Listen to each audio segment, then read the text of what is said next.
Number 5, Kenneth Arnold. Let me know if I got my math wrong. What he said he saw, and spent the rest of his life trying to explain though, added the words flying saucer to the vocabularies of millions of people around the world. That June afternoon, Arnold took off from Chehalis, Washington. Please tell me if I got that right, I swear I looked it up. On his way to an air show in Pendleton, Oregon, with a planned fuel stop at Yakima, Washington. He was an experienced pilot with 4,000 hours of flying time logged, and a member of an Idaho search and rescue unit. He was piloting a single-engine Call Air A2 light airplane. Skies were clear and the winds were light, so he planned to detour a bit en route. A U.S. Marine Corps Curtiss C-46 commando transport had crashed with 32 U.S. Marines on board somewhere near his eastward course, and he wanted to find the aircraft and claim a $5,000 reward, which hey, money also motivates me. I get it. Shortly before 3 o'clock, as Arnold circled his plane about 20 miles west of Mount Rainier, searching for the C-46, he saw a bright flash to the northeast. Now it startled him. He assumed it was just some military lieutenant out with a shiny P-51, and he had caught the reflection of the sun hitting the wings of his plane. But after more flashes appeared, Arnold ruled out,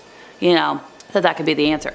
He claimed that the, flashes emanated from 9 shiny objects flying in an, formation about 5 miles long. He described each object as circular, about 100 feet across, and with no actual tail. The objects periodically flipped, banked, weaved side to side, kinda like the tail of a kite. The formation was crossing in front of Arnold, and he decided to time its passage from Mount Rainier to Mount Adams. He calculated the objects were flying at about 1,200 miles per hour, 2 times faster than any airplane known at the time. Now months would pass before Colonel Chuck Yeager flew the Bell X-1 rocket airplane to a speed of 700 miles per hour, and exceeded the speed of sound. Just for reference. Arnold emphatically denied that he initially described the objects as flying saucers, but as Megan Garber wrote in her June 15th of 2014 article for The Atlantic, sources at the time do credit Arnold with using the terms saucer, disc, and pie pan in his description of the objects he had seen. So don't try and backtrack, dude. We have receipts. He told his story to reporters Bill Baquette and Nolan Skiff of the East Oregonian newspaper the day after his sighting. Now Skiff used the words saucer-like aircraft when he published a short print article that same day. After suggesting to Arnold that a wire story might generate comments from the military on flights of experimental aircraft that could explain his sighting, Baquette published a brief story picked up by the Associated Press wire service, using the words 9 bright saucer-like objects to describe what Arnold said he saw.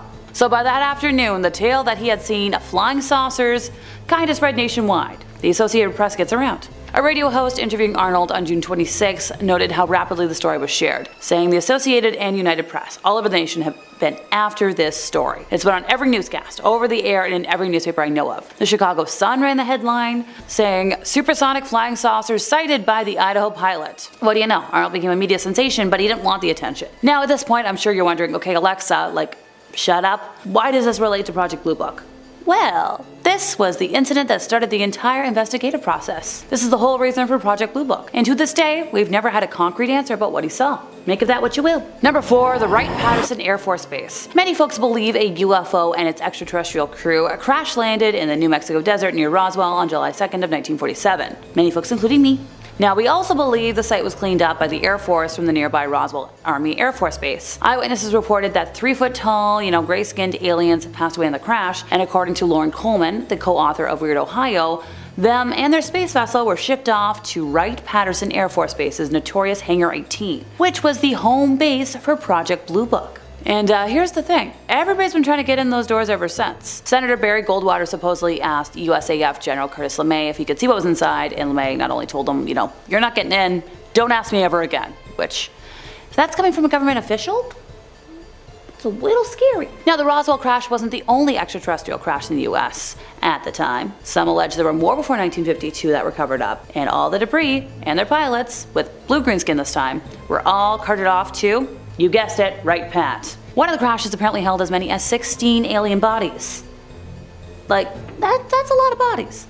Now another crash yielded a ship made of lightweight material, impenetrable by any earthly means. Now whenever a UFO crash happens, the wreckage is sent to Wright-Pat to be reverse engineered, if Area 51's too busy, because sometimes they're overflowing with crafts. Some believe technologies that we've learned from UFOs at Wright-Pat include fiber optics, lasers, night vision, integrated circuits, particle beams, you name it. Now in other news, Henry H. Arnold was the only person to ever be dubbed General of the Air Force, so as a major, I swear it's relevant, he once lived on a house near Huffman Prairie, which has since been named after him, which is where the Wright brothers worked on their planes, which is now, yes I know, the Wright-Pat Air Force Base. I swear, I get to my points. It takes me a minute. So for many years, there's visitors that have reported strange noises, objects moving on their own, odd shadows, and other phenomena. Heck, that famous show, Ghost Hunters, we've all watched it? Yeah, they visited the Arnold house and found that at least 5 entities live in there. The ghost hunters heard sounds from the bathroom, folks laughing in the living room, dining room, specters turning on lights. Now if we want to talk about specifically haunted artifacts, parts from Lady Be Good, a B-24 that disappeared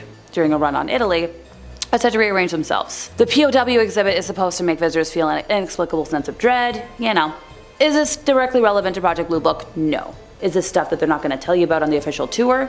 Yes. Some folks report that the ghosts actually show up for work. Like they'll walk in, open a door, hang out. Like, excuse me, where is this in the news? Now there's a helicopter that was used for classified missions back in the day. Sits museum, still filled with holes from things I can't say, and you can actually hear like the voices from the troops that carried around. There is a young boy that, hangs around. Let's say something that dropped the Fat Man on Japan, if you know what I know. And supposedly he just comes out at night, hangs out, has fun. The Hop Along, which is another, military craft.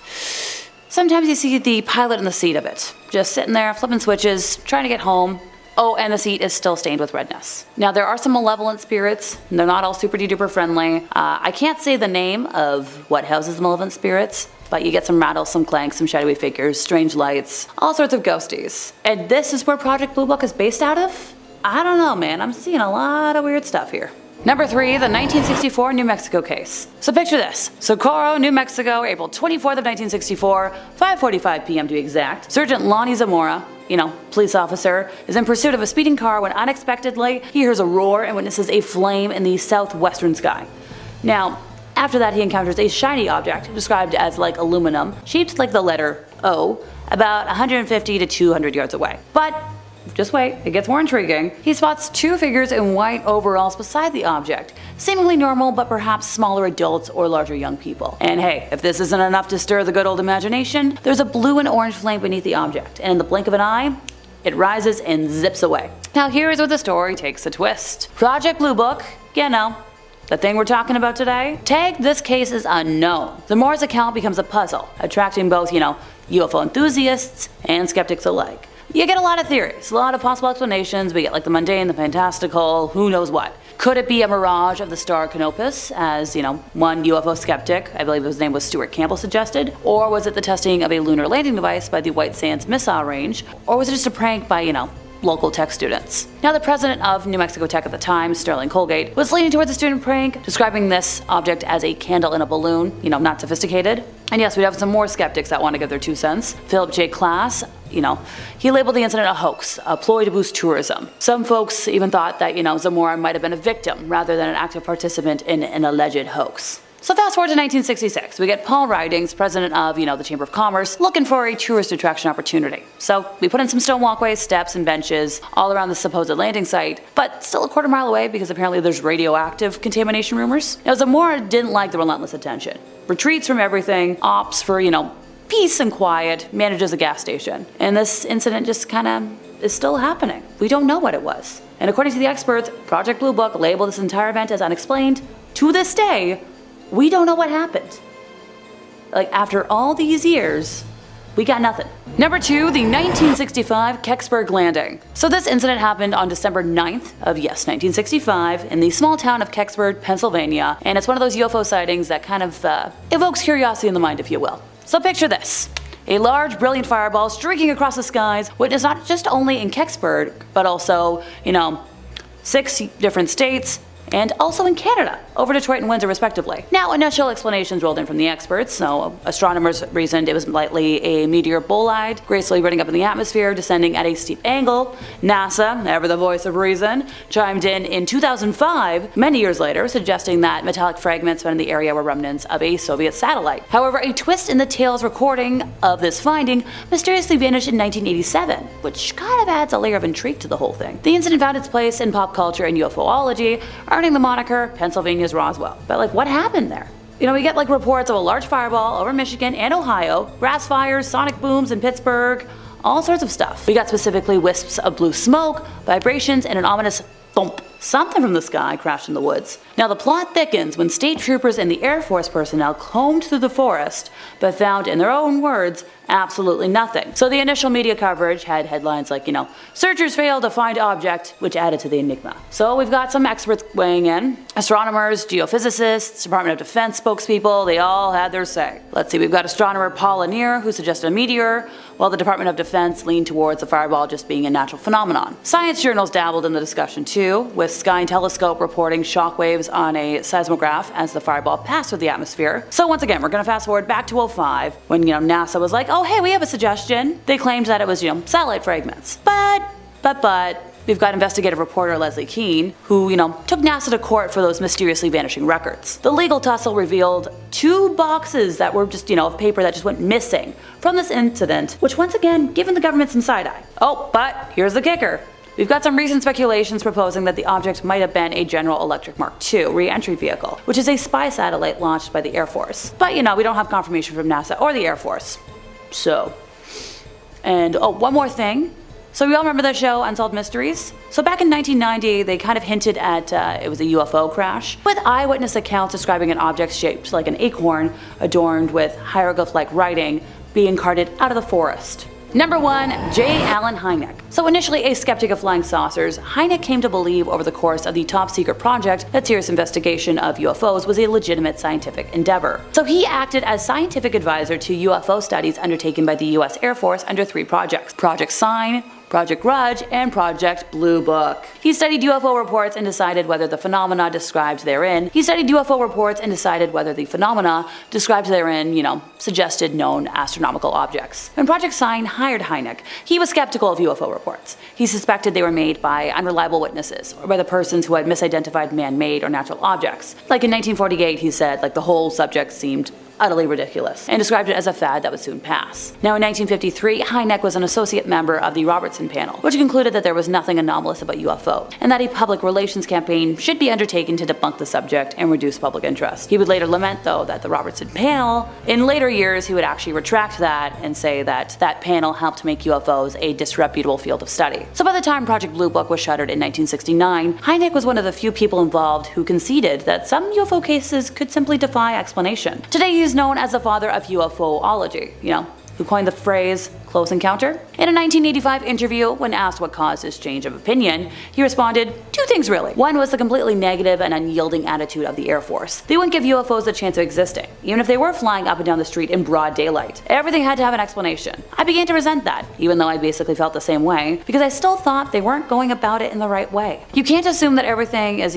black no matter what. Secondly, the caliber of the witnesses began to trouble me. Quite a few instances were reported by military pilots, for example, and I knew them to be fairly well trained. So this is when I first began to think that, well, maybe there was something to all this. Number 5. Government-owned UAPs. In July of 2023, 3 former military officials entered a Congress hearing and shook the minds of hundreds of people. David Grusch told the panel that he was absolutely certain that the government was in possession of UAPs. David Grusch is a decorated Afghanistan soldier and former Air Force intelligence officer who worked at the NGA, National Geospatial Intelligence Agency, and the NRO, which is the National Reconnaissance Office, or something like that, sorry. From 2019 to 2021, he was the NRO representative for the UAPT. Remember the organization that came before AARO? Well, David was the co-lead for UAP analysis for the NGA. He assisted in drafting the National Defense Authorization Act of 2023, which includes provisions for the reporting of UFOs, including whistleblower protections and exemptions for non-disclosure orders and agreements. So clearly he is a very accomplished man, and a man who is extremely knowledgeable of the events and conversations that are taking place in government settings, especially surrounding UAPs and Inhumans. David claimed that he was informed of a multi-decade Pentagon program that sought to locate, collect, and reconstruct UAPs. He interviewed over 40 people in 4 years and has come to the conclusion that the government is currently in possession of UAPs. He said he actually knew the exact location of some of the technology as the information was provided to him, the Inspector General, and some was provided to the intelligence committees. David claims that the program is funded above congressional oversight, being bankrolled by misappropriations of funds, and when asked if there was money being taken out of other programs, programs or a cover-up program to hide the funds. David replied in affirmation stating, "Yes, I have specific knowledge of that." David was unable to release more information regarding the funding as he said it was classified. He stated that even though he didn't have any first-hand experiments with the UAPs, he knows of several colleagues who have encountered and have been injured by them. The entire hearing was extremely telling as a lot of crazy revelations came to light, but UAPs weren't the only thing the government was accused of possessing, and they definitely weren't the most interesting either. Number 4. Roswell.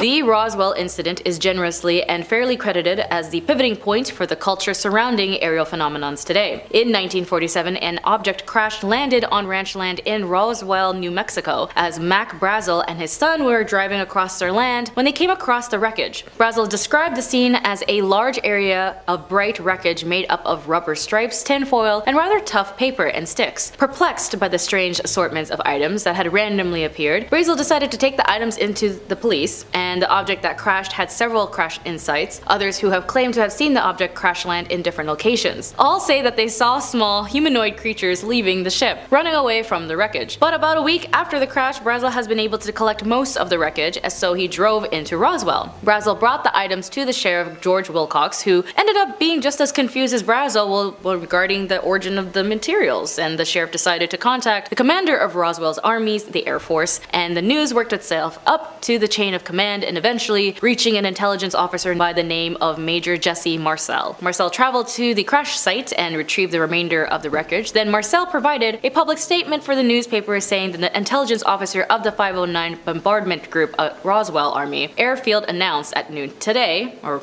at that time, that the field has come into possession of a flying saucer. Pilot Kenneth Arnold has also confirmed the existence of the saucer, claiming that he too had seen the flying object. Only days later, the news ran rampant with the flying saucer headlines. The Air Force released a statement claiming that the object was merely a weather balloon, but in 1978 Marcel revealed that the claim of it being a weather balloon was a hoax, meaning to distract the public. He speculated that the debris origin was not of this world, and public speculation exploded with hundreds of theories as to what was found that day. To this day, the Air Force continues to deny that the debris was extraterrestrial, as new theories regarding the Roswell incident continues to be talked about, making it one of, if not, the most popular UFO sightings to date. Number 3. John Callahan. John Callahan is the former division chief of the Accidents and Investigations branch of the Federal Aviation Administration, made claims that he had also received information about a UFO sighting from Japanese pilots. According to Callahan, the government was involved in a cover-up, of course, concealing crucial evidence relating to this otherworldly encounter. Callahan claims surrounded an incident that occurred in the late 1980s which involved Japanese airline pilots reporting a close encounter with an unidentified flying object. The details of the sighting raised questions regarding the possible existence of extraterrestrial life and the government's role in suppressing such information. Callahan said that the FAA had indisputable evidence, including radar data and audio recordings of communication between the pilots and air traffic controllers. Callahan claims were built on the foundation that the government intentionally withheld this information from the public, which further sparks concerns about the transparency and accountability from the government. His claim fueled already bountiful suspicions among UFO enthusiasts and conspiracy theorists who believe that the government worldwide are actively concealing evidence of extraterrestrial encounters. Callahan's credibility then lent weight and plausibility to his claims. As a former high-ranking official within the FAA, he held a position that frequently granted him access to extremely sensitive information and insider knowledge. His decision to come forward and expose the cover-up added a sense of authenticity to the narrative, as skepticism and scrutiny quickly followed Callahan's publicized revelations. People questioned the reliability of the evidence and questioned the motivations behind his disclosure, as some argued that the claims were sensationalist and lacked the necessary evidence to substantiate them. The absence of concrete proof beyond the Callahan's testimony left room for doubt, as the case brought attention to the greater issues of UFO disclosures and transparencies within the government agencies. It fueled public demand for greater openness regarding unidentified aerial phenomena, prompting calls for the disclassifications of documents. John Callahan claimed opened a safe of speculation, inviting closer examinations of the relationship between officials and the mysteries of the skies. Number 2. Project Blue Book. Project Blue Book was the code name for the study of unidentified flying objects run by the U.S. Air Force March of 1947 to December 1969. The project was located at the Wright-Patterson Air Force Base in Ohio, USA. It was initially designed by Captain Edward J. Ruppelt, was inspired by other projects alike. Blue Book's goal was to determine if UAPs were a threat to national security and to analyze UFO-related data. There were thousands of reports that they analyzed, researched, investigated, and documented, but they thought it would be unlikely that the studying UFOs would lead to any major scientific breaks, so the US government decided to terminate the project in 1969 for several reasons. Their first reason for the project's termination was that there was no UAPs that had been investigated, reported, or or evaluated displayed a threat to national security. Secondly, there was no UAPs discovered that demonstrated a truly unknown or unidentified non-human technological enhancement beyond what we already know. And finally, there was no evidence that indicated any of the sightings that were reported as unidentified were extraterrestrial. Over their 22-year run, Project Blue Book has received over 12,500 sightings and reports, but none of them were actually unidentified phenomena. I actually have a video on a lot of the phenomena that were mistaken for UFOs, so if you want to check that out, please click Top 5 Sky Phenomena. It's pretty cool. But back to Project Blue Book. The project received a lot of backlash from the government, who believed that the speculation and theories surrounding UAPs should be debunked and not researched. The reason that they had every sighting that had been reported was just people mistaking natural phenomena or training. The project was taking a lot of money and was not providing any useful information. The financial loss that this project became, mixed with the doubt that UAPs even existed, pushed the government to decide that Project Blue Book was unnecessary, so they shut it down. Project Blue Book has since made itself well known within pop culture, being mentioned in TV shows and in UAP enthusiasts, and it was one of the most popular US government research projects centered around UAPs. So it makes sense that it gained so much traction and popularity. Have you ever heard of Project Blue Book? Number 1, the United States has reportedly conducted covert operations to recover unidentifying flying objects, UFOs, revealing the existence of a secret CIA team tasked with this mission. At least 9 non-human crafts have been collected by the clandestine group, shedding light on the government's efforts to retrieve and study these mysterious aerial phenomena. The Central Intelligence Agency disclosed the team, operating under the Official of Global Access (OGA), has successfully retrieved 9 unidentified flying objects. These non-human crafts have been collected through covert missions, showcasing the government's interest in studying and understanding the nature of these enigmatic airborne entities. Among the UFOs, at least 2 were found in an undamaged condition, according to reports. The OGA believed that the operating under the CIA Science and Technology Directorate is credited with locating and securing these unconventional aerial objects. The ability to retrieve intact UFOs adds a layer of intrigue to the covert operations conducted by the CIA. The US Intelligence Agency reported possessing of a sophisticated system capable of discerning cloaked UFOs. This technology allows them to identify and track UFOs that may be concealing themselves. Especially military units, including SEAL teams, are deployed when these unidentified vehicles land on Earth, or if they do. The existence of such advancement detection capabilities underscores the seriousness with which the government approaches the study of UFOs. As I mentioned earlier, former Pentagon intelligence officer David Grusch, which is in the previous one, was testified before Congress alleging that the American government has been involved in multi-decade programs focusing on the retrieval and reverse engineering the crashed UAPs. At least that's that they think they are. Grusch claims whistleblower status informed Congress about the existence of such a program and the concealment of evidence related to the crash of UAPs, an alien biological specimen. In contrast, a NASA report released recently stated that there is no evidence supporting the extraterrestrial origins of UFOs. The 16-member expert panels emphasize the majority of UAP's observations can be attributed to known phenomena or occurrences. However, the report also highlights challenging in studying UAPs, citing poor data collections and lack of uniform standards. These revelations surrounding the secret CIA team's retrieval missions, advanced detection technology, and contrasting perspectives within the government agencies contributing to the ongoing intrigue and mystery surrounding UFOs and UAPs. Number 5. Italy and the Vatican. Many believe that one of the earliest documented UFO incidents occurred in 1931 in Magenta, Italy, within the Lombardy region. The UFO, initially resembling a lenticular disc, crashed and morphed into a bell or acorn shape upon impact. Surprisingly, the artifact contained no biological remnants, puzzling the Italians who sought clarification from the Germans, suspecting it might be one of their experimental crafts. Italian researchers later uncovered documents revealing the incident, despite initial suppression. The Germans disclaimed ownership of the strange object, but collaboration between Italian and German scientific and military entities ensued as both nations were intrigued by the unusual artifact. The collaboration's specifics remain unclear, but it suggests a level of scientific and military exchange prompted by the discovery. The Italians, perplexed by the crash, reached out to the Germans for clarification, and it sparked joint investigations into the mysterious object. The Germans denied ownership, of course, but this collaboration hints at the international curiosity surrounding such occurrences and the cross-border efforts to understand them. While details about the discovery remain uncertain, historical records indicate that the crashed vehicle measured approximately 20 feet by 10 feet,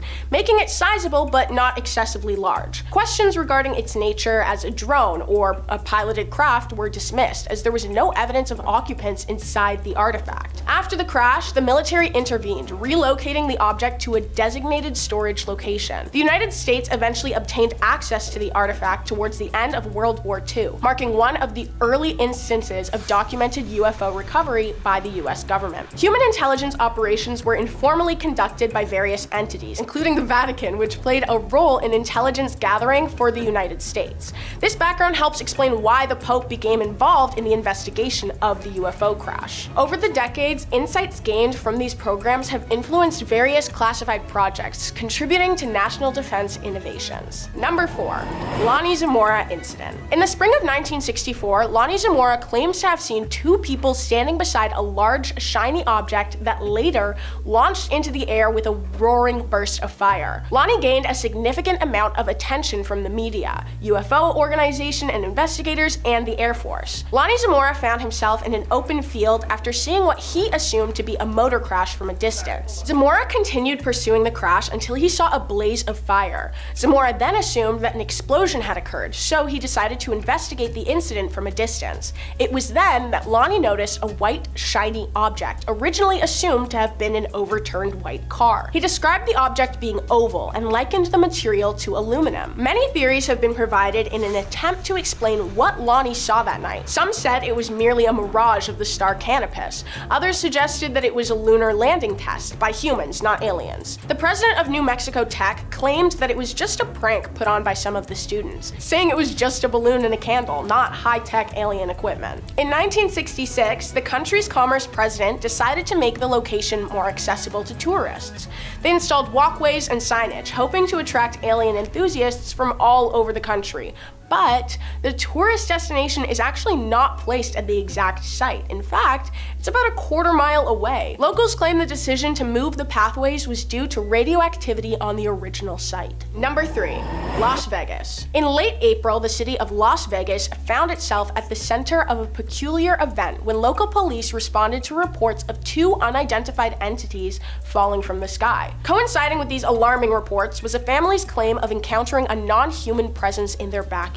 The incident unfolded on the night of April 30th, 2023, with police responding to the family's call about a strange-looking, abnormally large creature standing at an astonishing 10 feet tall in their own backyard. A colleague had reported a similar sky sighting just 8 minutes earlier, prompting the officers to acknowledge the unusual coincidence and take it somewhat more seriously. And then, yet another resident reported a 100% non-human object on their property, accompanied by separate body camera footage capturing a glowing object in the night sky. About 40 minutes later, yet another resident reported two unknown entities in his backyard, describing them as 8 to 10 feet tall and resembling sci-fi aliens with large eyes and mouths. The bold declaration that these entities were 100% not human added to the perplexity of the situation. The police conducted a thorough investigation on the property for several days before ultimately closing the case, leaving many questions unanswered. To put the Las Vegas incident into context, a declassified annual report from the Office of the Director of National Intelligence revealed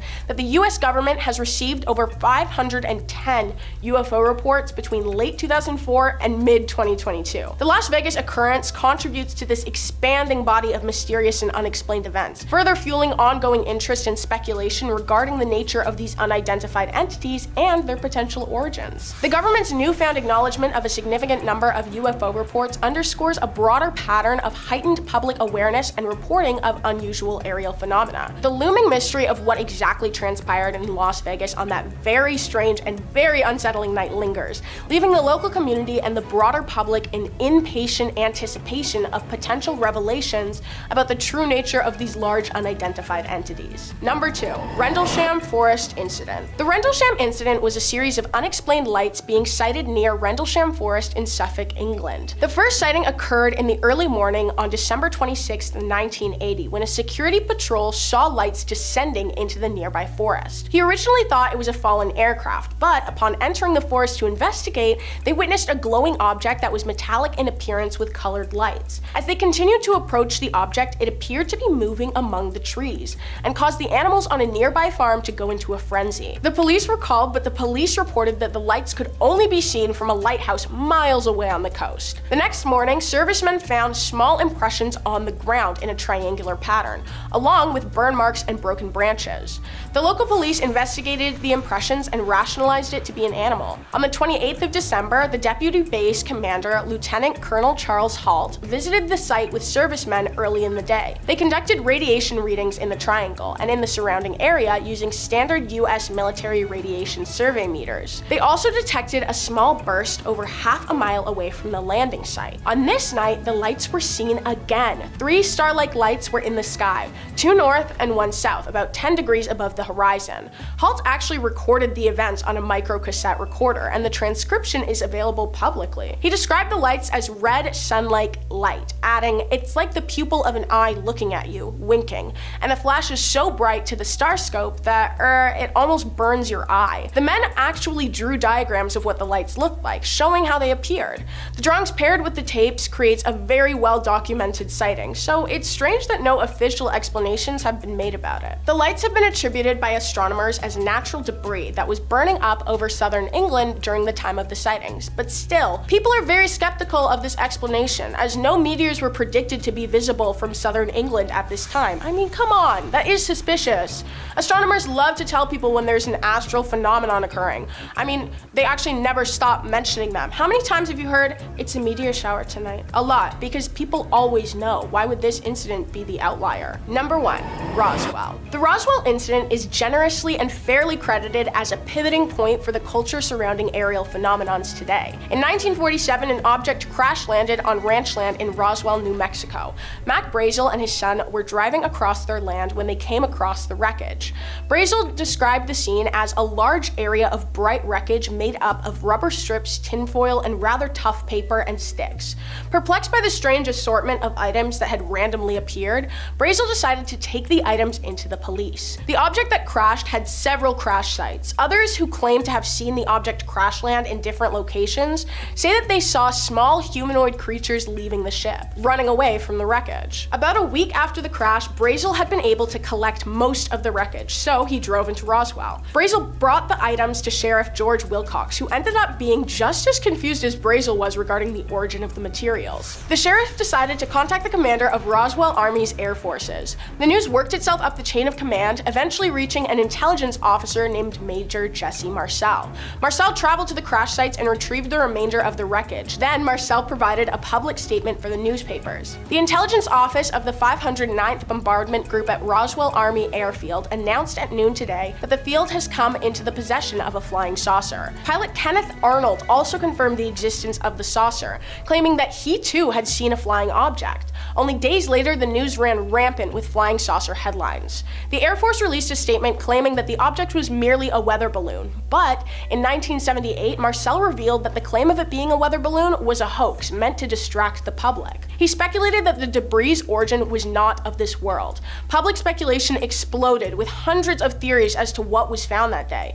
To this day, the Air Force continues to deny that the debris was extraterrestrial. New theories regarding the Roswell incident continue to be talked about, making it one of, if not the most popular UFO sighting to date. Number 5. Nick Pope. Nick Pope served in the British Ministry of Defense, aka the MOD, and was actively engaged in the investigation of UFO reports. During his tenure at the MOD from 1985 to 2006, Pope held the position of a civil servant, specializing in defense and security issues. His role in the UFO desk of the MOD from 1991 to 1994 brought him to the forefront of analyzing and assessing unidentified aerial phenomena that was reported by civilians and military personnel. Pope's responsibilities included the examination of UFO sightings, compiling reports, and offering insights into the potential national security implications of such incidents. His work involved liaising with various government agencies, intelligence services, and international counterparts to comprehensively evaluate the data surrounding UFO encounters. After his government service, Pope transitioned into the public domain and became a recognized figure in the discussion surrounding UFOs. His extensive background in government service and his intimate involvement in the investigation of UFO reports provided him with unique perspectives. Pope's Pope's decision to share his insights and knowledge with the public contributed to his emergence as a prominent commentator on UFO-related issues. Pope's public commentary extends beyond his own experiences, exploring broader discussions and topics surrounding the existence of extraterrestrial phenomena, government transparency, and the need for a more systematic approach to studying and understanding UFOs. His articulate and measured presentations have positioned him as a go-to source for media outlets seeking informed perspectives on the subject. Nick Pope does not claim any personal witness to UFO events. His role in the bureaucratic machinery of the British Ministry of Defense and following transition into public UFO discourse have added a valuable, interesting layer to the ongoing dialogue about unidentified aerial phenomena. His contributions, grounded in factual information and analytical acumen, continue to shape the narrative around UFOs and their significance in the realms of national security and public awareness. Number 4.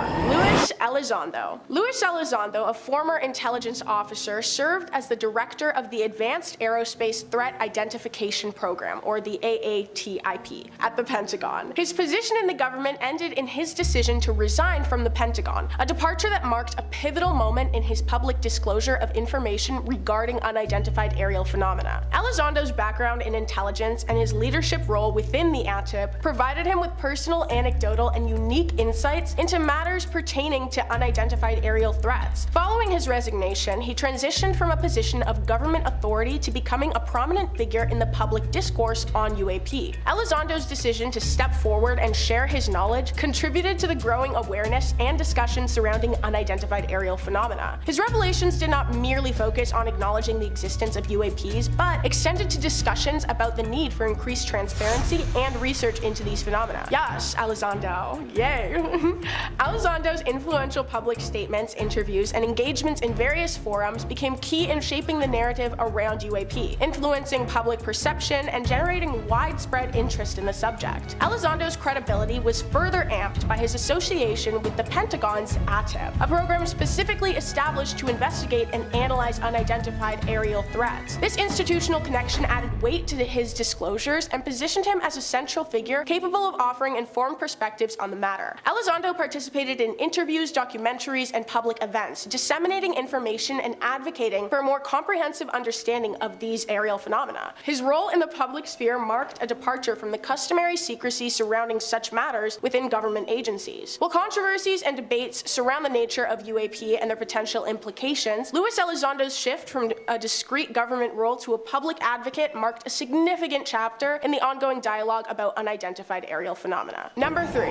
John Callahan. John Callahan, the former division chief of the Accidents and Investigations branch of the Federal Aviation Administration, made claims that he had received information about a UFO sighting from Japanese pilots. According to Callahan, the government was involved in a cover-up, concealing crucial evidence related to this otherworldly encounter. Callahan's claims surrounded an incident that occurred in the late 1980s, which involved Japanese airline pilots reporting a close encounter with an unidentified flying object. The details of the sighting raised questions regarding the possible existence of extraterrestrial life and the government's role in suppressing such information. Callahan said that the FAA had indisputable evidence, including radar data and audio recordings of communication between the pilots and air traffic controllers. Callahan's claims were built on the foundation that the government intentionally withheld this information from the public, which further sparked concerns about transparency and accountability from the government. His claims fueled already bountiful suspicions among UFO enthusiasts and conspiracy theorists who believe that governments worldwide are actively concealing evidence of extraterrestrial encounters. Callahan's credibility lent weight and plausibility to his claims. As a former high-ranking official within the FAA, he held a position that frequently granted him access to extremely sensitive information and insider knowledge. His decision to come forward and expose the cover-up added a sense of authenticity to the narrative. Skepticism and scrutiny quickly followed Callahan's publicized revelations. People questioned the reliability of the evidence and questioned the motivations behind his disclosure. Some argued that the claims were sensationalist and lacked the necessary evidence to substantiate them. The absence of concrete proof beyond Callahan's testimony left room for doubt. The case brought attention to the greater issues of UFO disclosure and transparency within government agencies. It fueled public demand for greater openness regarding unidentified aerial phenomena, prompting calls for the declassification of documents. John Callahan's claims opened a safe of speculation, inviting closer examination of the relationship between officials and the mysteries of the sky. Number 2. Edgar Mitchell. Edgar Mitchell, a distinguished astronaut who was part of the Apollo 14 mission, left a mark not only on the lunar surface, but also in ufology and conspiracies of government secrecy. In 2008, Mitchell openly shared his suspicions regarding the existence of extraterrestrial life, and made allegations of a cover-up. Mitchell's cosmic revelation was rooted in his very unique perspective, as he was one of the few individuals who had ventured beyond our planet's confines. Having spent a total of 9 hours on the moon's surface, Mitchell's experiences ignited a level of curiosity that had never been seen before. His claim that extraterrestrial life exists was grounded in the belief that the vastness of the universe makes it statistically improbable for Earth to be the sole harbor of life, which, you know, I agree with. It is so insane to me that some people think we are the only sentient life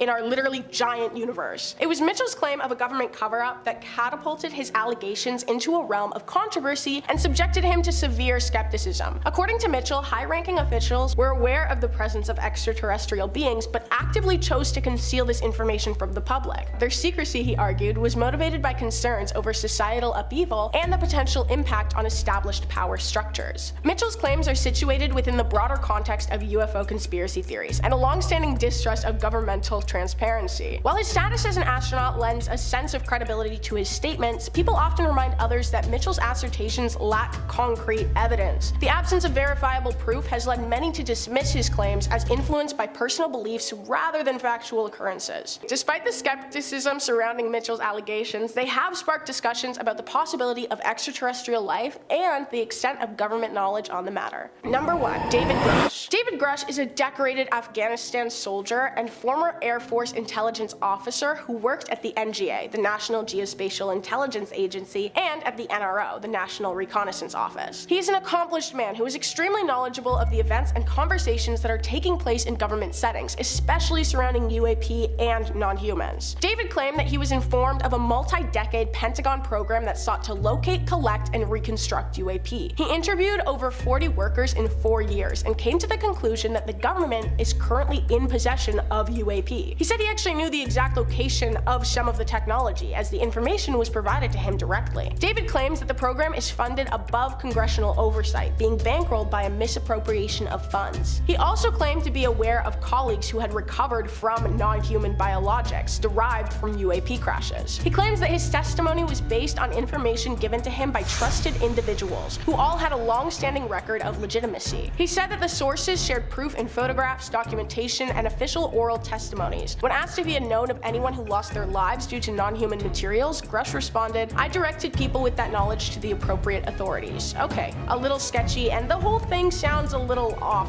to me. Members of the government have come forward, painting David as a madman who doesn't know the difference between real and fake. But David was accompanied by 2 officers who both corroborated his story. Is it possible that David was telling the truth? Is there an organization that is currently conducting alien testing right under our noses? All I'll say is that David's claims sound eerily familiar, and the fact that David came forward with his testimony and was immediately labeled as an insane, pathological liar shows how concerned the government is with becoming an object of suspicion. Painting people as crazy is a pretty common deflection tactic. I mean, how many times have you heard gaslighting being thrown around this year? Number 5.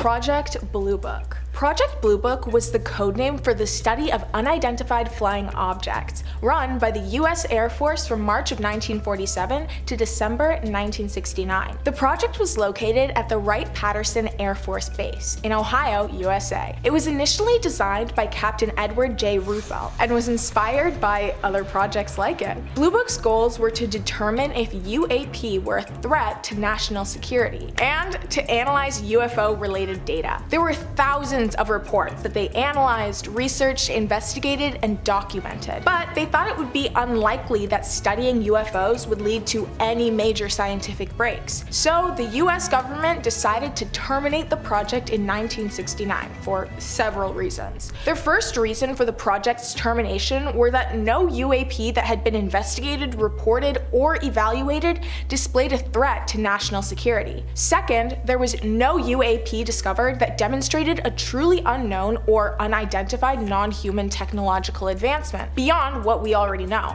And finally, there was no evidence that indicated any of the sightings that were reported as unidentified were extraterrestrial. Over their 22-year run, Project Blue Book received over 12,500 sightings and reports, but none of them were actual unidentified phenomena. I actually have a video on a lot of phenomena that were mistaken for UFOs, so if you want to check that out, click Top 5 Sky Phenomena. It's pretty cool. But back to Project Blue Book. The project received a lot of backlash from the government, who believed that the speculation and theories surrounding UAP should be debunked and not researched. They reasoned that every sighting that had been reported was just people mistaking natural phenomena or military training. The project was taking a lot of money and was not providing any useful information. The financial loss that this project became, mixed with the doubt that UAP even existed, pushed the government to decide that Project Blue Book was unnecessary, so they shut it down. Project Blue Book has since made itself well known within pop culture, being mentioned in TV shows and in UAP enthusiasts. It was one of the most popular US government research projects centered around UAP, so it makes sense that it gained so much traction and popularity.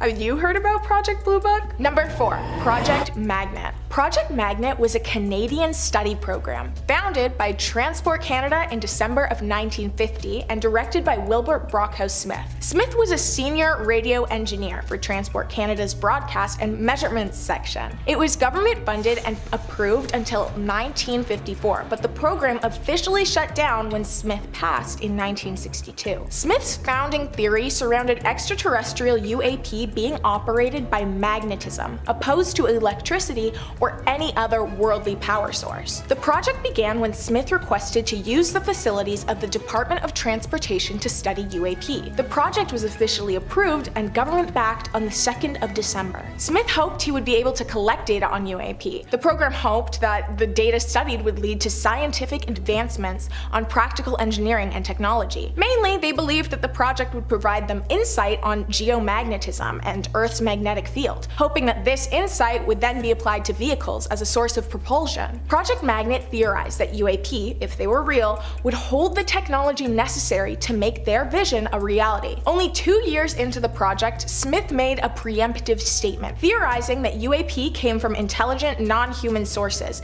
and definitely used magnetism for flight. In the same year, the Canadian government established a second UAP research program, again with Smith being the lead director. Smith did end up going a little bit off the goal within a couple of years. He began to share his theories that were far more outlandish than the magnetism manipulation for flight. He believed UAP were linked to psychic phenomena and said that he himself was in telepathic communication with extraterrestrial beings. He wrote a series of articles surrounding the theory, which weren't very well received by his employers, and they weren't even released to the public until 7 years after Smith's passing. When the project was pulled from the government funding in 1954, Smith built an observatory outside of Ottawa on Shirley's Bay to continue studying UAP reports and sightings, still believing that UAP would provide data that could be understood and measured by our technology, and then be implemented, leading to advancements. Though a lot of people challenged his hypothesis that magnetism could be implemented, it is a really interesting theory, so for a second, you have to let me ramble on how it would work. The Earth is essentially one big magnet, and the magnet has different strengths depending on geographical location. Smith assumed that advanced life forms had discovered a way to accurately manipulate these fields and use them as a method of fast-moving travel, which,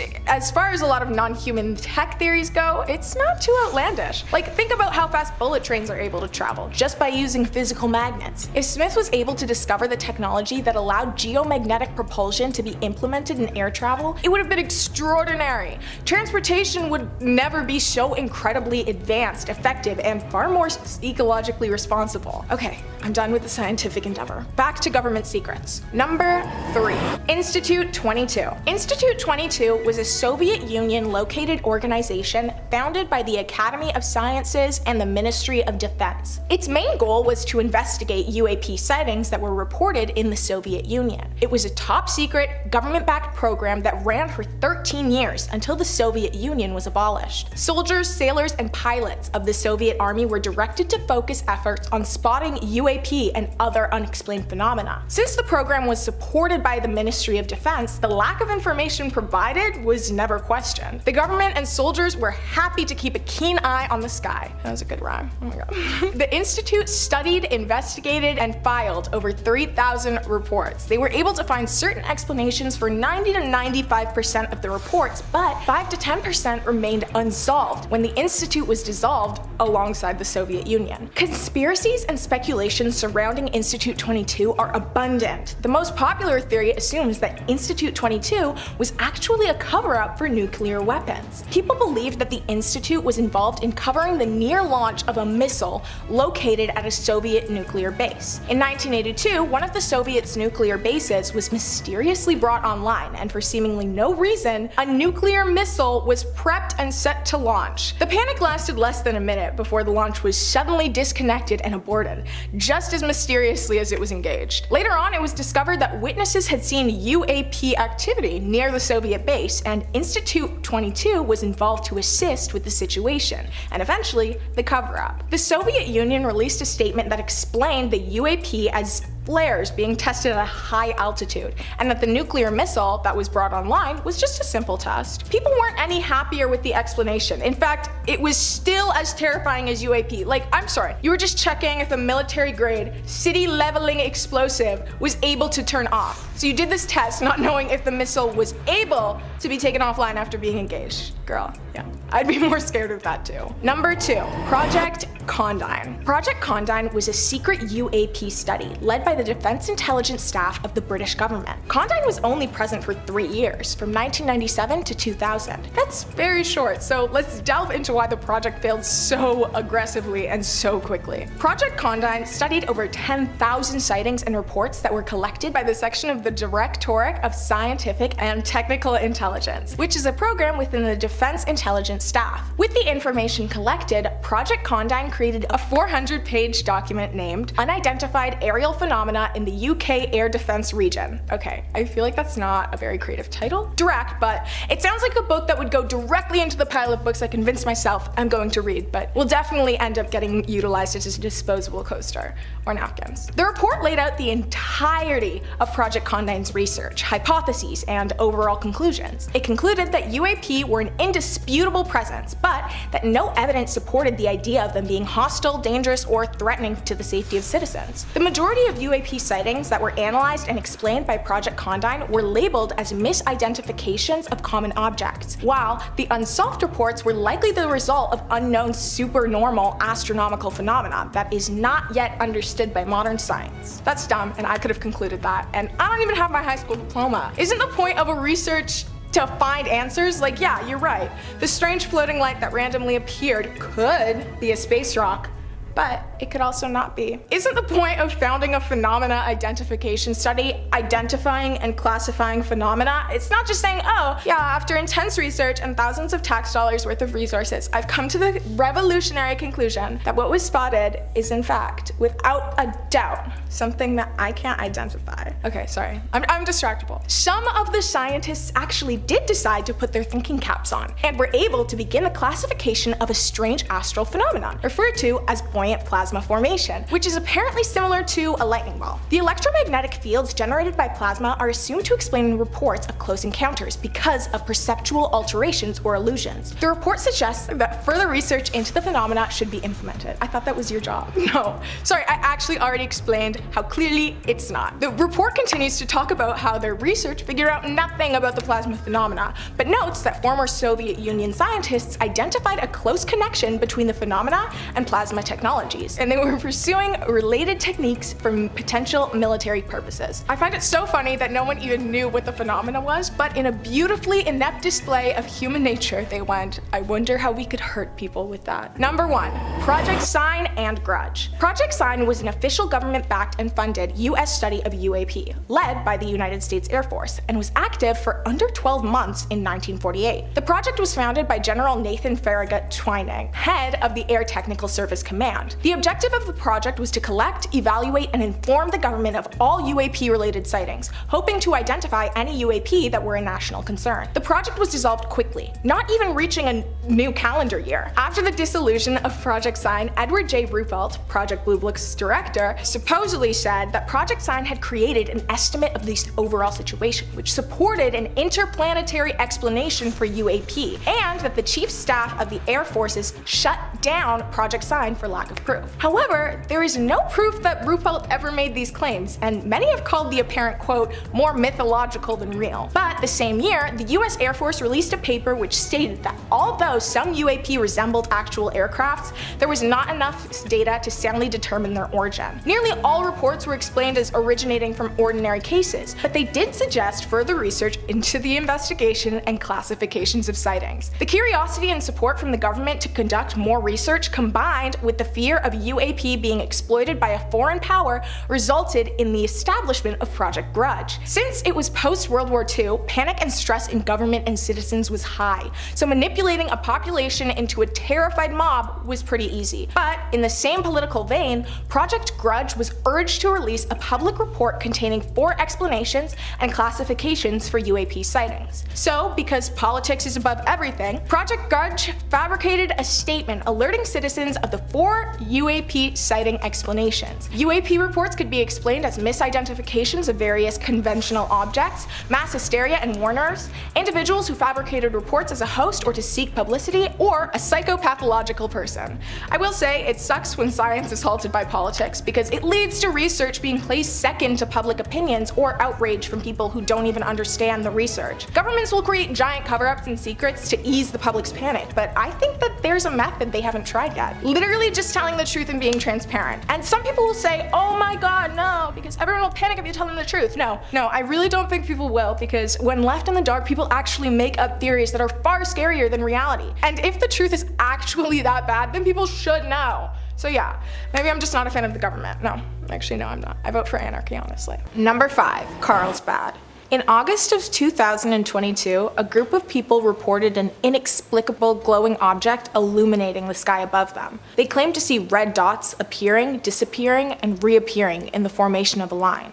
The group quickly took out their phones and began recording, then noticing a second and third formation of the same dotted lines. In response to the public questioning of this sighting, the National Air Force released a statement claiming that this was simply part of their training and that there was no cause for concern. They said that the dots were training operations from the Hollow Man Air Force Base, in which the pilots and planes were using flares. Many citizens questioned the legitimacy of the Air Force's response, stating that the lights simply do not look like flares, they look electronic. The National UFO Center released a quote that got people thinking. The greatest scientific question of our time is, are we alone? From this vantage point, it doesn't look like we are. People that are skeptical of the Air Force's honesty bring up an interesting observation. When one person captures a video of an unidentified aerial phenomenon, the Air Force reports it as tampered or photoshopped. But whenever the video is taken by multiple people from multiple angles, the Air Force creates an excuse,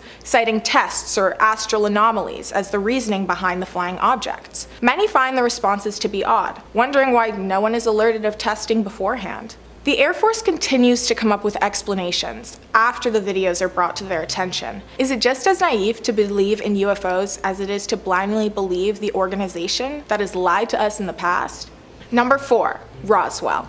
The Roswell incident is generously and fairly credited as a pivoting point for the culture surrounding aerial phenomenons today. In 1947, an object crash-landed on ranch land in Roswell, New Mexico. Mac Brazel and his son were driving across their land when they came across the wreckage. Brazel described the scene as a large area of bright wreckage made up of rubber strips, tinfoil, and rather tough paper and sticks. Perplexed by the strange assortment of items that had randomly appeared, Brazel decided to take the items into the police. The object that crashed had several crash sites. Others who claimed to have seen the object crash land in different locations say that they saw small humanoid creatures leaving the ship, seemingly running away from the wreckage. About a week after the crash, Brazel had been able to collect most of the wreckage, so he drove into Roswell. Brazel brought the items to Sheriff George Wilcox, who ended up being just as confused as Brazel was regarding the origin of the materials. The sheriff decided to contact the commander of Roswell Army's Air Forces. The news worked itself up the chain of command, eventually reaching an intelligence officer named Major Jesse Marcel. Marcel traveled to the crash sites and retrieved the remainder of the wreckage. Then, Marcel provided a public statement for the newspapers. The intelligence office of the 509th Bombardment Group at Roswell Army Airfield announced at noon today that the field has come into the possession of a flying saucer. Pilot Kenneth Arnold also confirmed the existence of the saucer, claiming that he too had seen a flying object. Only days later, the news ran rampant with flying saucer headlines. The Air Force released a statement claiming that the object was merely a weather balloon, but in 1978, Marcel revealed that the claim of it being a weather balloon was a hoax meant to distract the public. He speculated that the debris' origin was not of this world. Public speculation exploded with hundreds of theories as to what was found that day, and to this day, the Air Force continues to deny that the debris was extraterrestrial. New theories regarding the Roswell incident continue to be talked about, making it one of, if not the most popular UFO sighting to date. Number 3.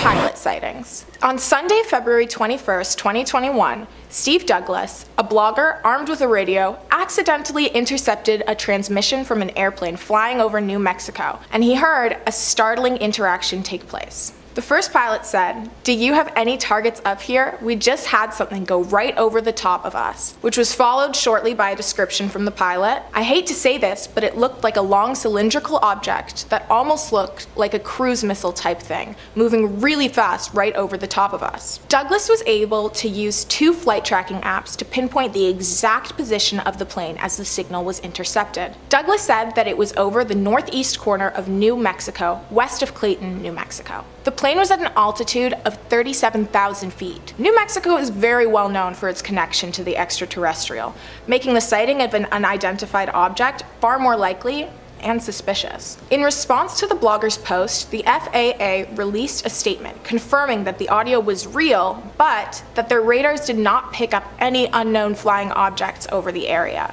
Pilot sighting strange flying objects supposedly happens fairly regularly, and there are many similar cases of pilots seeing objects flying over them or in the distance. But then, the command tower claims that there's no sign of anything on the radar. The Air Force has been extremely secretive in the past, adamantly denying the accusation that they're aware of an extraterrestrial life force. But in recent years, they've been denying less and avoiding more. Do you think it's because they can no longer hide it? Or possibly, extraterrestrial life isn't as harmful as we once believed? Number 2.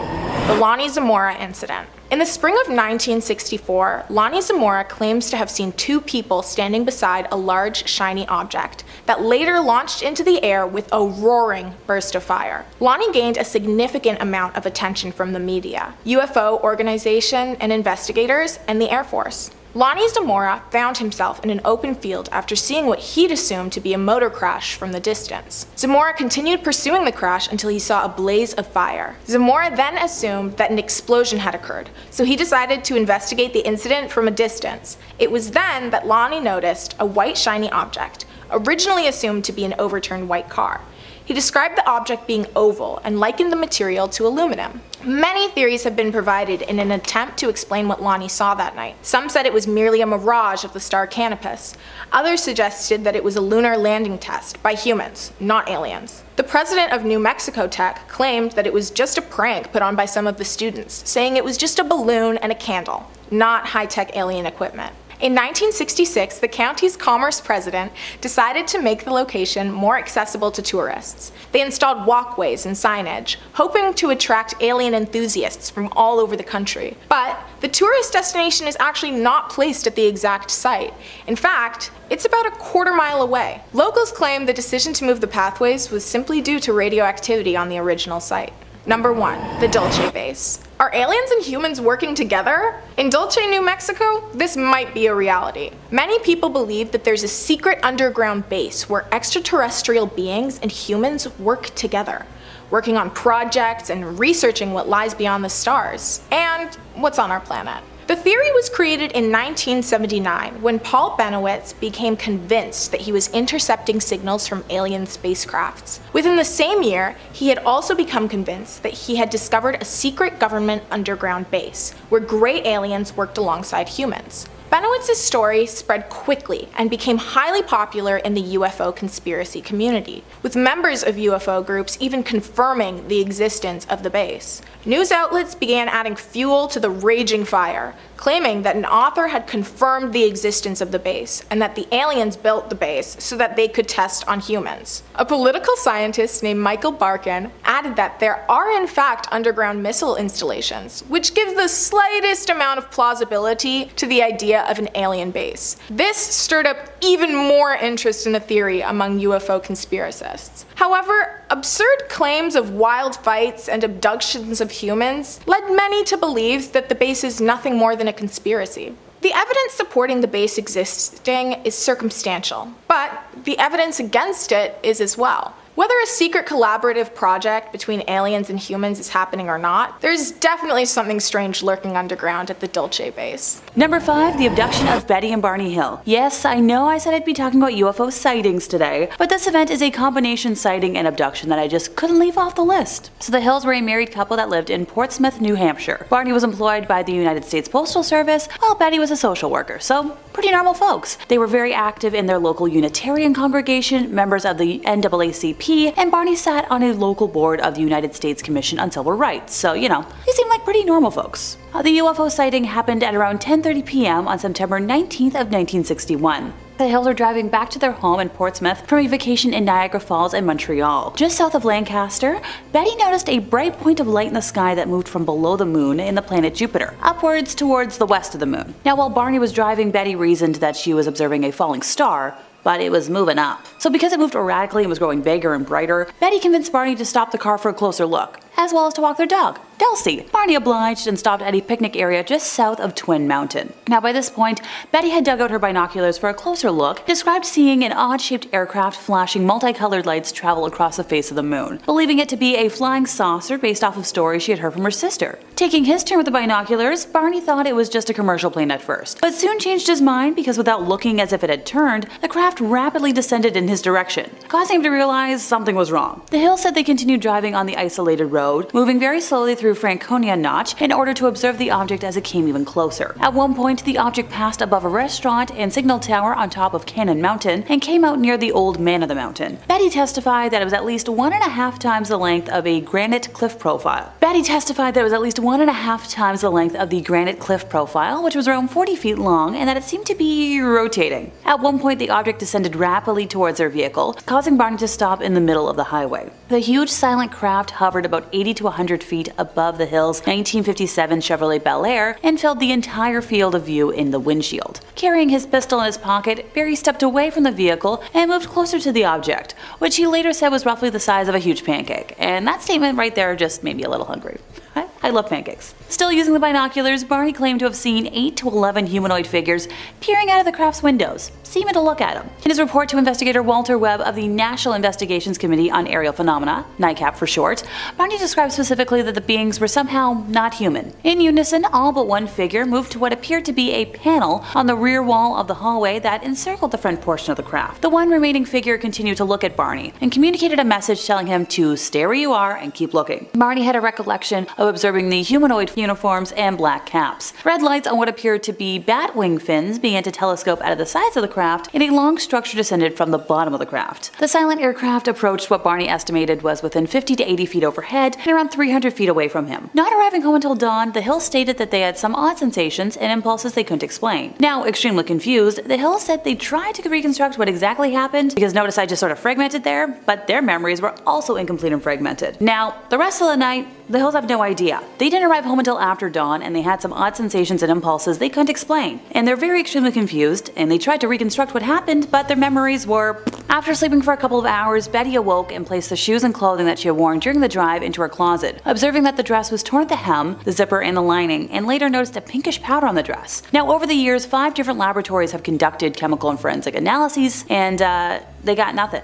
Now, this wasn't the only damage to items in their possession. Barney said that the leather strap for the binoculars was torn, but couldn't remember how. The toes of his shoes were scraped, their watches were broken, and no matter what, they never worked again. There were shiny concentric circles, similar to the rings one would find on a tree trunk on the car's trunk that had not been there the previous day. Now, Betty and Barney experimented with a compass. Noticed that when they moved it towards the spots, the needles would whirl rapidly, but when they moved it a few inches away from the shiny spots, it would drop down. 10 days after the UFO encounter, Betty began having a series of vivid dreams, which continued for 5 successive nights. She stated that she experienced them with a degree of detail and intensity that she had never had before. After the 5th night, they stopped and never recurred, though they occupied her thoughts during the day. Determined to recover their lost memories, the Hills opted to partake in hypnosis sessions. Barney recalled driving the car away from the UFO, but afterwards he felt compelled to pull it off the road and drive into the woods, eventually spotting 6 men standing on the dirt road. The car stalled and 3 of the men approached the car, telling Barney not to fear them. Okay. He was still anxious.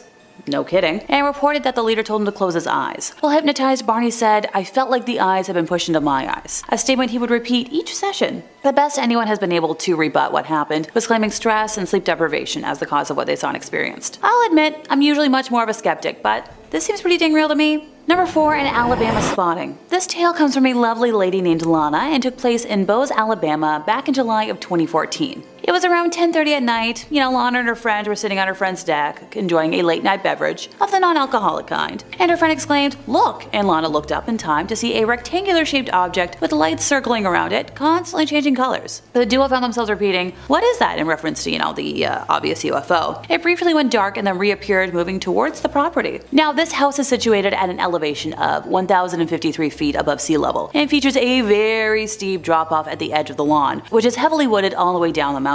The UFO was hovering just above the very tall trees, and as it moved closer and closer to the friends, a small semicircular shaped object was seen below the larger object. Lana grabbed her cell phone and began taking photos of what they were seeing. It came close enough to the lawn to reflect light onto the grass before straightening itself out and flying at a speed Lana had never seen anything move at, and completely out of sight behind the trees. The large object began getting very bright, with almost fiery looking lights shooting out of the ring where the multicolored lights were first observed. They watched it for what seemed like a short period of time, but later realized they'd been out there watching for about an hour and a half. Lana has no direct memory of the object leaving or blinking out, just being gone, and began to take photos all around in hopes of finding where it went, being able to take a poor photo of what seemed to be 2 little creatures that we have. In addition to the UFOs, another glowing light appeared deep down in the woods. It would brighten when Lana talked to it, and then dim and brighten again on request. Her camera never recorded a photo of this object, although she's adamant that she snapped them repeatedly. Which I get, phone cameras are a little bit flighty at times. Lana's friend said once while watching the object she was going to get a flashlight and go out there and look more closely, but refrained from doing so when Lana advised otherwise after getting weird vibes from the unknown, which thank goodness they refrained. Who knows what could have happened.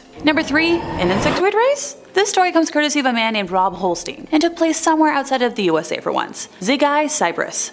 I tried my best. It's another recent account, having happened on April 20th of 2016 at around 8:30 at night. Rob and 2 of his friends had just finished their meal and were out in the garden talking, and after a moment of silence, a friend pointed out an unusually bright star moving across the sky, assuming it may have been like a comet or something. After a brief moment, Rob looked up to realize that it was stationary at around 75 to 100 feet above the tree line, and sat there, staring at whatever this was in complete shock. Every 15 seconds or so, it would lower its altitude until it was only a couple of feet from the treetops, and weirdly, absolutely no noise had been emitted from the UFO, which kind of par for the course. Rob tried getting out of his chair to scurry inside, but felt an overwhelming feeling of paralysis. Ditto for his friend.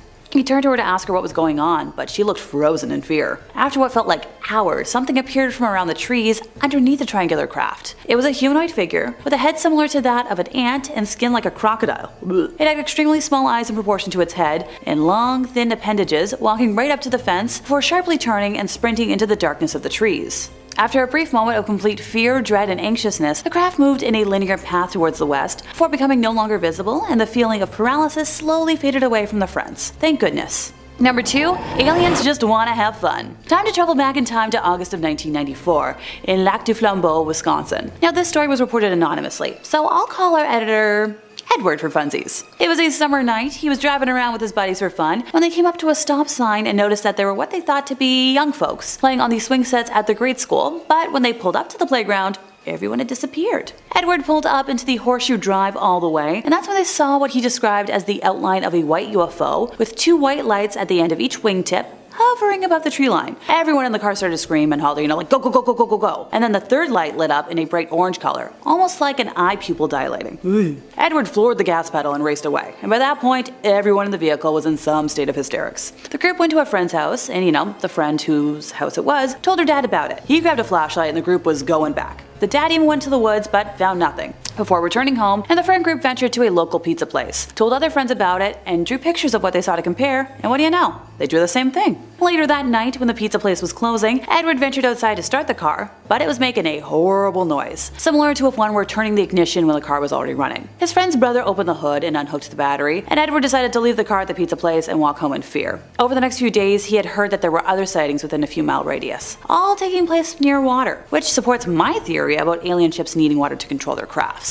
Number 1. Salem isn't just for witches. Captured on the morning of August 3rd of 1952, this creepy photo appears to show 4 unidentified flying objects hovering across the skies of Salem, Massachusetts. We know that the photographer's name was Shell Alpert, and that it was taken at Salem's Coast Guard Air Station, and that the objects were spotted above the Winter Island and Cat Cove areas, but little else is known about this bizarre image. Some have claimed that the lights are simply reflections in the window through which it was taken. Others point to incidents throughout the 1950s in which supposedly similar crafts were seen. It's pretty par for the course that information is missing and unknown in this case, since that's what the government enjoys doing when it comes to credible alien and UFO spottings, in attempts to cover them up, but I know otherwise. And that brings us to the end of our time, and suddenly I don't miss seeing stars in the sky as much as I used to, now that my brain is racing about what ifs. At number 5, Foo Fighters. And no, I don't mean the amazing band led by Dave Grohl, I mean the UFO event witnessed in the early 1940s during World War II. The term Foo Fighters may sound somewhat whimsical and even comical today, but during World War II, it was associated with mysterious and often eerie encounters in the skies. Allied fighter pilots in both the European and Pacific theaters of operations reported seeing unidentified flying objects or strange aerial phenomena that came to be known as Foo Fighters. These encounters were initially perceived as potential enemy secret weapons. The phenomenon known as Foo Fighters was first formally reported in November 1944 by the US 415th Night Fighter Squadron. The term Foo itself has a rather curious origin, stemming from a comic strip called Smokey Stover by cartoonist Bill Holman. In a mission debriefing in late 1944, a radar operator named Donald J. Myers, who had been an avid reader of Smokey Stover, used the term Foo Fighters to describe a red ball of fire that chased an aircraft through high-speed maneuvers. The name stuck, albeit with slight modification for the sake of decency. The sightings of Foo Fighters were not limited to one specific region or time frame. Royal Air Force personnel had reported similar lights following their aircraft as early as March 1942, while American sightings started becoming more common in October of 1944. Pilots described these objects as fast-moving, round, and glowing, often displaying colors like red, white, or orange. Some likened them to Christmas tree lights and noted that they seemed to playfully dance around their aircraft, making sharp turns before disappearing. Strangely, the objects appeared to be intelligently controlled, but never exhibited hostile behavior, and they couldn't be evaded or shot down. The military took these sightings seriously, suspecting that they might be secret German weapons. However, further investigation revealed that German and Japanese pilots had reported similar phenomena. This led to the theory that the Foo Fighters could be an electrostatic phenomena,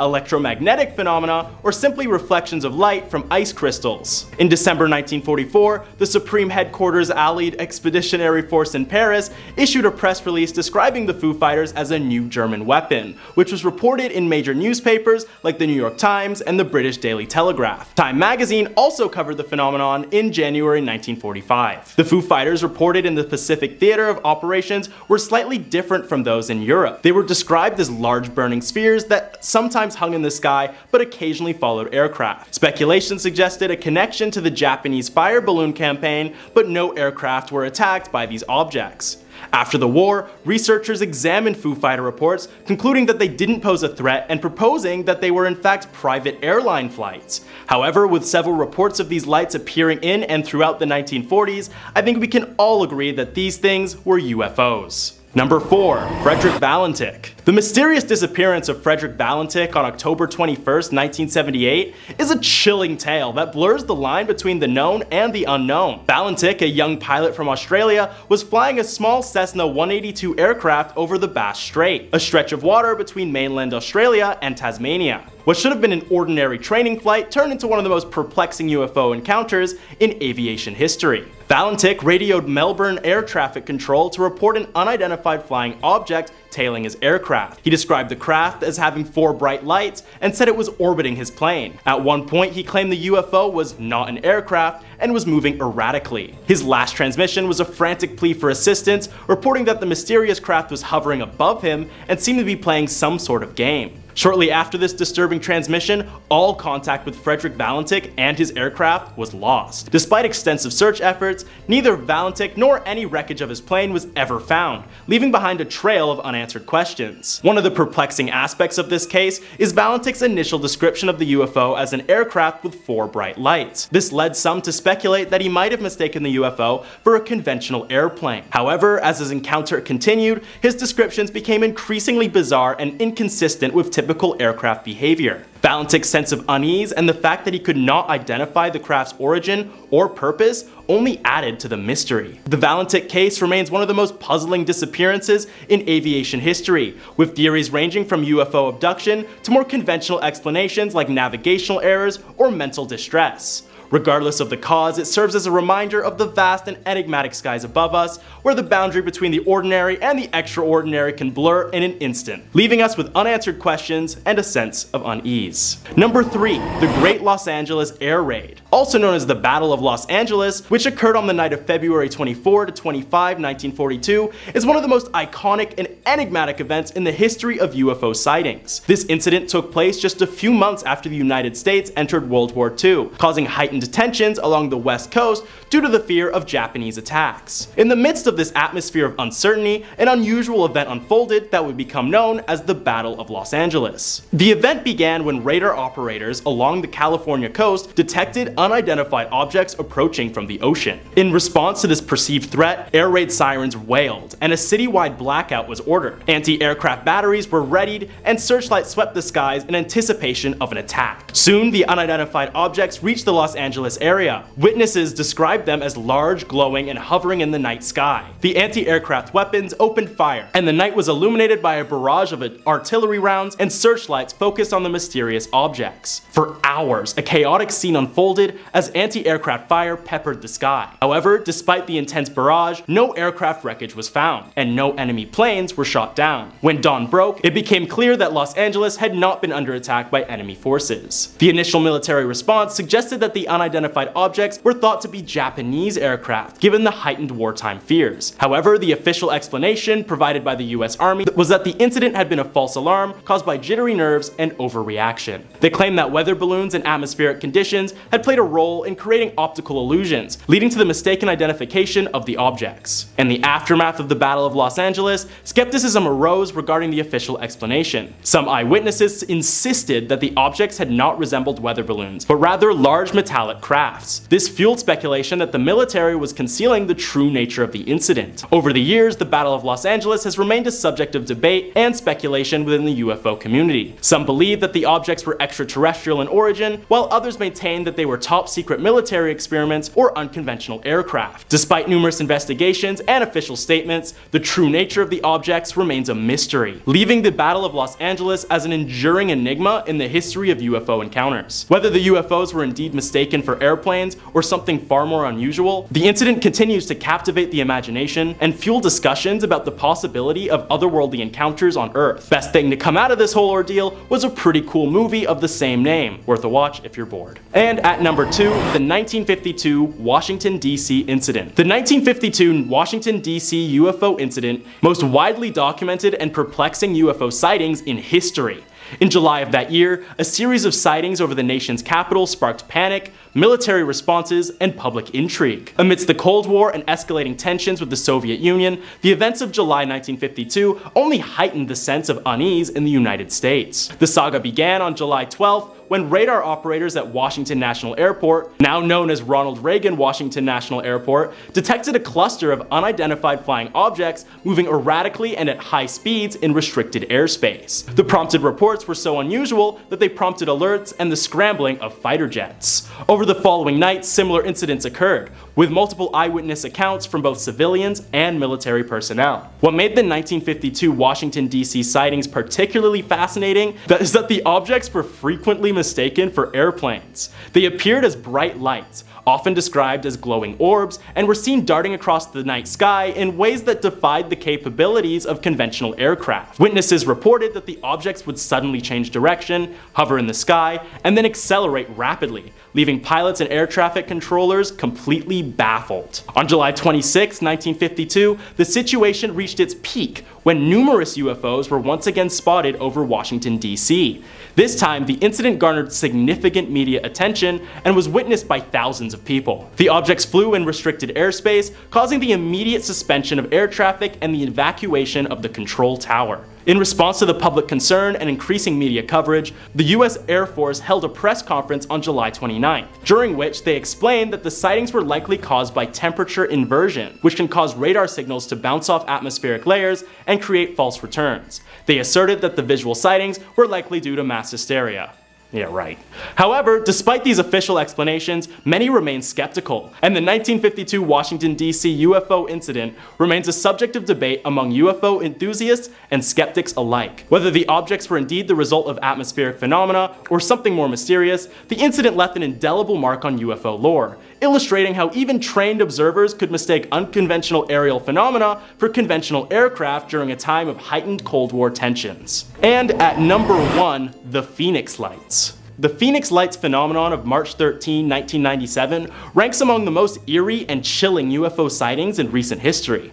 On that fateful evening, thousands of Arizonans reported witnessing a series of unexplained lights in the night sky, while many observers described the lights as being part of a massive V-shaped craft. The UFOs were thought to be airplanes due to their formation and appearance. The event unfolded after sunset, when numerous residents across Arizona, primarily in the Phoenix metropolitan area, reported seeing a formation of mysterious lights in the sky. These lights appeared to be part of a single, massive object, estimated to be over a mile in length, with witnesses describing it as a V or boomerang shape. The sheer scale and the slow, deliberate movement of the craft perplexed onlookers, leading some to believe that it was not a conventional aircraft or anything they had ever seen before. Many reported that the lights had a soft, amber, or orange glow, and some even claimed to have seen a solid dark mass within the V-shaped formation. Despite the intriguing nature of the sightings, the official explanation offered by the US Air Force was that the Phoenix Lights were caused by military flares, dropped during the training exercises over the nearby Barry M. Goldwater Range. This explanation focused on a separate incident later in the evening, involving a formation of flares. According to the military, these flares illuminated the night sky and created the impression of a single massive object. However, this explanation did not satisfy many witnesses who were convinced that what they had seen earlier in the evening was not flares but a structured craft. Critics argued that flares would not account for the V-shaped formation or the consistent movement of the lights. In retrospect, the Phoenix Lights remain an unsolved mystery, with some believing they were a massive otherworldly craft while others accept the military's explanation. The incident serves as a reminder of how, even in an era of advanced technology and surveillance, UFO sightings can still spark widespread public intrigue and debate, leaving us to ponder the possibility that we may not always accurately identify